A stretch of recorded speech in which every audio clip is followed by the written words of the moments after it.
America, Israel, Iran ও Saudi আরবের মধ্যকার সম্পর্কের উন্নতিকে প্রভাবিত করার নানা ধরনের প্রচেষ্টা অব্যাহত রেখেছে। তা সত্ত্বেও সাম্প্রতিক মাসগুলোতে সৌদি আরব ও ইরানের মধ্যে অর্থনৈতিক সহযোগিতার জন্য অনেক প্রস্তাব পৌঁছেছে।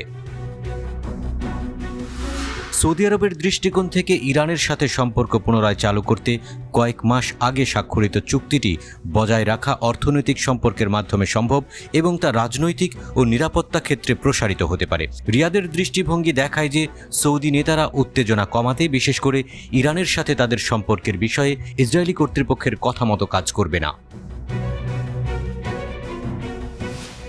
গাজা যুদ্ধ শুরুর পর মার্কিন যুক্তরাষ্ট্র লোহিত সাগরে যে জোট গঠনের পরিকল্পনা করেছিল তাতে রিয়াদ অংশগ্রহণে অস্বীকৃতি দেখায়।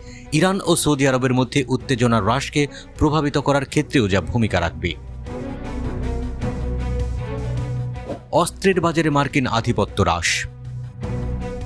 কৌশলগত বিষয়ে বিশেষজ্ঞ ফারশিদ বাঘারিয়ান সামরিক ক্ষেত্রে ইরানের অগ্রগতি নিয়ে আলোচনা করেন এবং বলেন, ইরানের অগ্রগতি আগের চেয়ে আরও বেশি মিডিয়া এবং পশ্চিমা কর্মকর্তাদের মনোযোগ কেন্দ্রীভূত করেছে, কারণ পশ্চিমাদের একচেটিয়া সামরিক আধিপত্যের জন্য ইরান একটা বিপদের নাম। ইরানি অস্ত্রের গুণগত মান বৃদ্ধি এবং তাদের কম দাম এমন একটি বিষয় যা উপেক্ষা করা যায় না, এবং এটি অনেক সরকারকে ইরানের অস্ত্র কিনতে বাধ্য করেছে।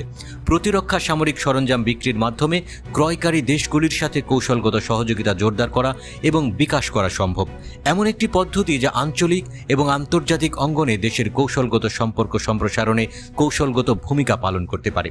ইরান সৌদি আরবকে অস্ত্রের বাজারে আরও কাছাকাছি নিয়ে আসতে পারে। ইরান সংঘাত বাড়াতে চায় না। মিউনিখ নিরাপত্তা সম্মেলনে বৈঠকের ফাঁকে সৌদি পররাষ্ট্রমন্ত্রী বিন ফারহান স্বীকার করেছেন, আমি বিশ্বাস করি না যে ইরানের একটি বিস্তৃত যুদ্ধের ইচ্ছা আছে। আমি সেরকম অনুভব করি না। আমরা গাজায় একটি মানবিক বিপর্যয়ের সম্মুখীন হচ্ছি। পশ্চিমা বিশ্বের উদ্বেগ। আমেরিকা সফরের পর এবং বাইডেনের সাথে যৌথ সংবাদ বৈঠকের পর জার্মান চ্যান্সেলর ইরানের ক্ষমতার উত্থানের বিষয়ে তার উদ্বেগ প্রকাশ করেন। তখন তিনি বলেছিলেন, ইসরায়েল এবং প্রতিবেশী আরব দেশগুলির মধ্যে ভালো সহযোগিতা এই অঞ্চলের ভবিষ্যতের জন্য অপরিহার্য, কারণ পশ্চিমারা চায় না ইরান সমগ্র অঞ্চলে শক্তি এবং আধিপত্যের প্রতীক হয়ে উঠুক। পশ্চিমা শক্তিগুলির সবচেয়ে গুরুত্বপূর্ণ উদ্বেগ ইসলামের কর্তৃত্বের ক্রমবর্ধমান প্রবণতা, বিশ্বে ইসলামী বিপ্লবের প্রসার। সৌদি আরব ও ইরান পরস্পরের কাছাকাছি আসলে পশ্চিমা বিশ্বের দাদাগিরি থেমে যাবে মধ্যপ্রাচ্যে।